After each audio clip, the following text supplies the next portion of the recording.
रो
रही हूँ।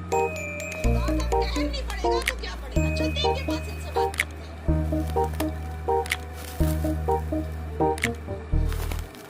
अस्सलाम वालेकुम।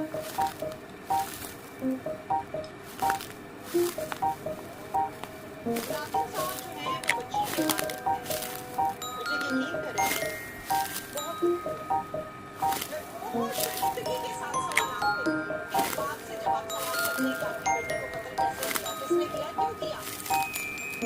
बहुत दुख के साथ मैं सवाल करूंगी आज के कि किस तरह का एक बाप